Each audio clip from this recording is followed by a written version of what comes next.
Napoles fund scam, Napoles pork barrel scam, ganun katindi yung nangyari.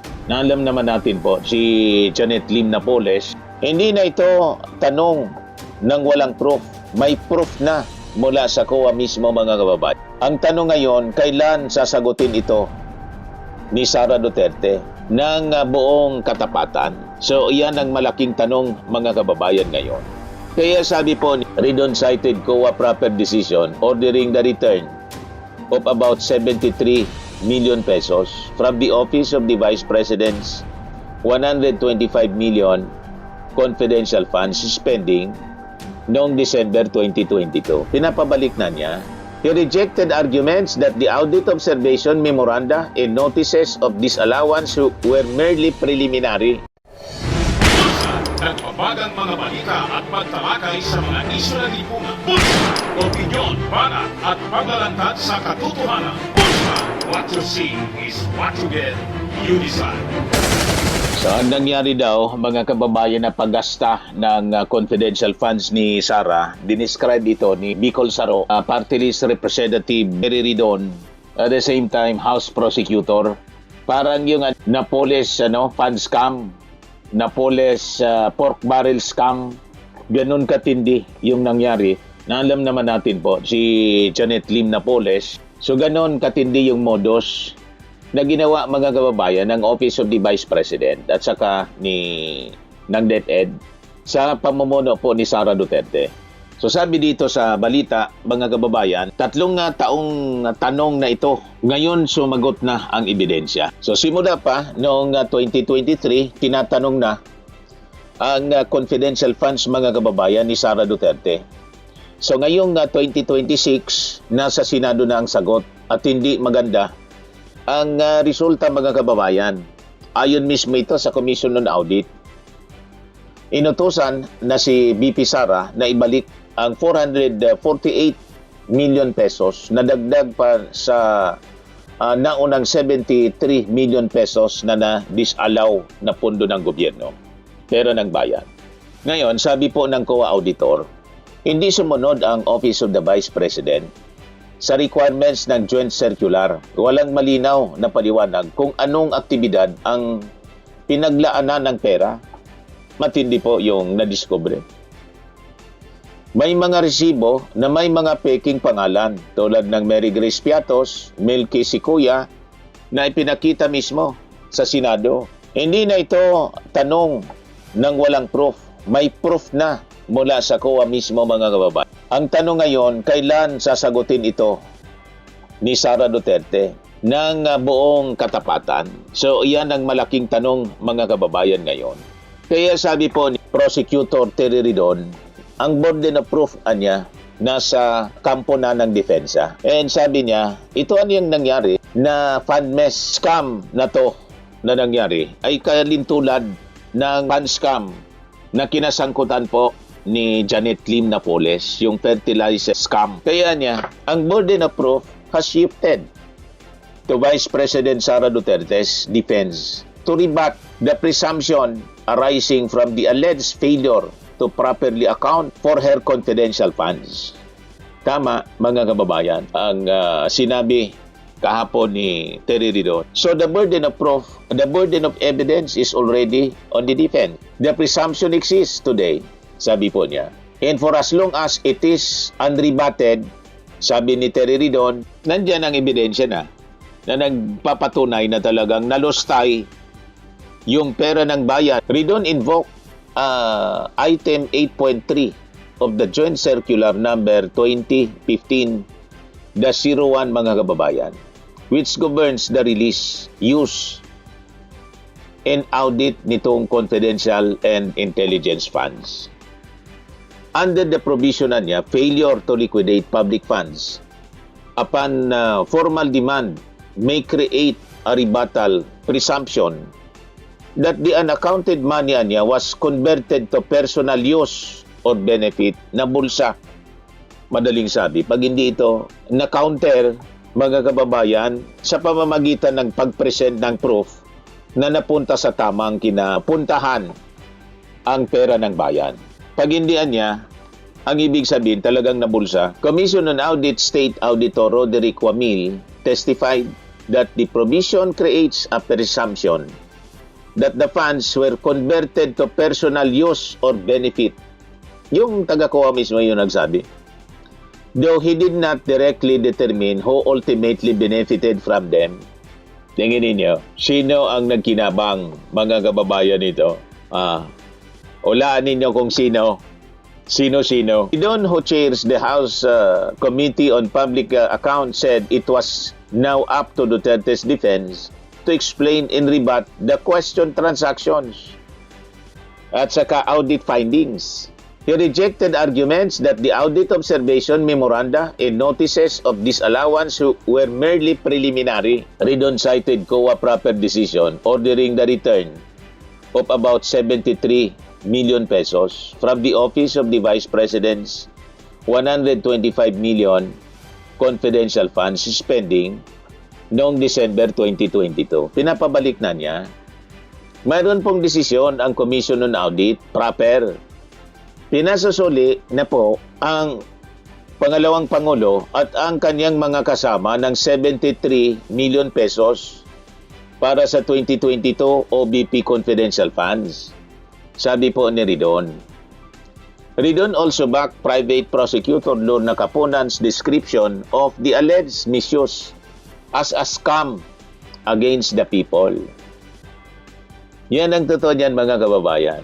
Pinatanggal itong statement ni na scam ni Lorna Caponan, pero ni Chis Escudero, yung statement ni Caponan. Pero ito yung katotohanan, mga kababayan. Inulit uli sa press ko, inulit uli sa interview ni Caponan. Iskaman talaga niya. Ano pa man yan yung description natin sa ginawa ni Sara Duterte kung hindi scam? Yan ang maliwanag ni Caponan. Kaya sabi po ni Terry Ridon, this scam niya is similar to the agricultural fund scam. It is similar to Napoles scam. Yung pork barrel, 10 billion o 12 billion pork barrel scam. Nakakulong na ngayon si Napoles.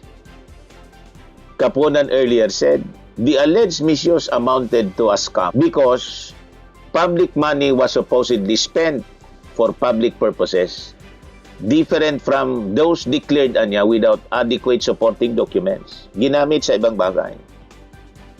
Ang ini-scam taong bayan, sabi po ni Caponan sa interview ng mga reporters during a break in Wamil's testimony. Ridon said the proceedings anya revealed a pattern involving questioned recipients, unsupported expenses, in large cash withdrawals. Matindi yung mga withdrawals po, 37 million. Sunod-sunod. Yung mga gastos, mga kababayan, nag-disappear na lang po. Yung pera ng bayan na walang dokumento. Nakita po natin yung pattern ng maling paggamit, yun mga peking pangalan. Nakita po natin na yung pera hindi ginamit para sa confidential expenses. Maliwanag, mga kababayan, ni Terry Ridon. He cited acknowledgement receipts bearing questioned names such as Mary Grace Piatos, Nova Santos, and Milky Sikuya, along with 4 OBP confidential fund checks worth 125 million pesos each that were encashed over 4 quarters. Sunod-sunod, mga kababayan. Naka-schedule talaga siya, hindi yung for emergency. Ang nature, mga kababayan, ng paggastos ng confidential funds, emergency. Pero ito may pattern. Quarterly, mga kababayan, wini-withdraw ng malakihan. Ridon said the controversy resembled the Priority Development Assistance Fund or PDAF linked to Janet Lim Napoles because both involved allegedly fictitious beneficiaries, correct, and substantial public funds whose final recipients were unclear, hindi may paliwanag. Sa Napoles scam niya, mga kaibigan, ang pinag-usapan po natin doon, ghost NGOs, ghost beneficiaries. Malaking pera na hindi po natin nalaman kung saan napunta. Ganon din po ang nangyari dito. Baka idol ni Sarah si Janet Lim Napoles o na consultant o natingala mga kababayan yung gawain ni Napoles. He also echoed an earlier comparison by House Prosecutor in Manila Representative Joel Chua to the fertilizer fund scam, which involved allegations that agricultural assistance was diverted through questionable transactions and failed to reach intended beneficiaries. Ganon na ganon. Yung pattern mga kababayan ng nanakaw ng pera ng bayan. Ridon said, the cases he cited eventually led to prosecutions and accountability. Alam po natin yung naging ending noon. May mga nakulong po roon, may mga napanagot po roon. At isa na siyempre yung pinakang mastermind, si Janet Lim Napoles. So sabi dito sa balita, Wamil testified that OBP and the Department of Education under Duterte failed to submit documentary evidence supporting several confidential fund payments. Ito pong mga kahindik-hindik na revelasyon ang dahilan kung bakit pinapakalat ng kampo ni Duterte na si Bato de la Rosa daw na nahuli na. Sabi ni Yossi Castro, panggulo lang niya para ma-divert yung attention ng tao sa impeachment trial ni Sara. Kasi ito na yung lumalabas, mga kagilagilalas na paglustay ng pera ng bayan. Do not be distracted, mga kababayan. Huwag pabubudol sa mga pinapalabas nila na kwento. Di ba? He also identified medical and food aid, incentives, and travel-related expenses that were among the authorized uses of confidential funds under the joint circular. Wamil said reward payments were not backed by documents showing that information supplied by informants led to successful information gathering or surveillance activities. Walang ganon. Walang supporting documents. Hindi back siya ng mga dokumento. You see? The impeachment proceedings involved 612.5 million pesos in confidential funds, including 500 million released to the OBP and 112.5 million pesos received by the DepEd, while Duterte concurrently served as Education Secretary. Ngayon, ito po yung development balita. May subpena na din po na in-extend para sa another COA auditor ni Sara Duterte. COA auditor in BP Sara Duterte's impeachment trial, I mean. So the Senate Impeachment Court kahapon mga kababayan extended the subpoena for COA Supervising Auditor Celine May del Campo through August 11 as the House Prosecution Panel prepared to present its next witnesses sa trial po ni Sara.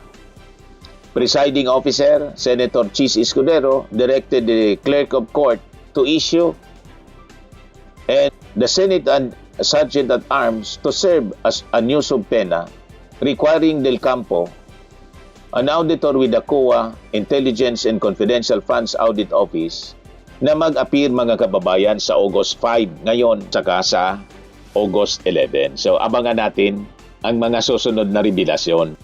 So itong si Del Campo is expected to continue the prosecution's presentation ng COA findings involving Duterte's confidential funds under Article 1 ng impeachment case. Okay po, mga kababayan. Stemming and lifting cream, pinapahid po sa mga pulses in affected area. Mainam po sa paninigas ng mga kaso-kasuan. Ito naman po, Automax Radiant Serum. Sa mukha naman yung application, anti-aging po siya. You will look 10 years younger than your age. Sa mga cancer patients naman po, baka lang gusto ninyo itong itry. Neng siya red mixed fruit drink. Hindi mo po siya gamot, food supplement siya. Kaya lang, gawa siya mga kababayan sa goji berry. Yung goji berry may anti-cancer properties. O ngayon, yung mga inquiries ninyo, dumiritso na lang kayo sa aming messenger sa Facebook para masagot namin agad. Ayos pa, Ayos na ayos niya, Mr. Maravilla. Sa mga nagana po ng malinis and spacious fitness gym, pumunta lang po kayo sa aming Colossal Fitness Gym. May Grab car rental din po kami. But anyway, ito po pala yung aming bagong product na binibenta online. I am worldwide amazing pure organic barley powdered drink mix from Australia. Negosyo to ng aking anak na architect entrepreneur Riz Maravillas. Ayan po. Kontakin na lang po ninyo siya, Riz Maravillas on Facebook. Ang mga health benefits niya, boost immunity, improves digestion, enhance energy levels, packed with antioxidants, prevent cancer.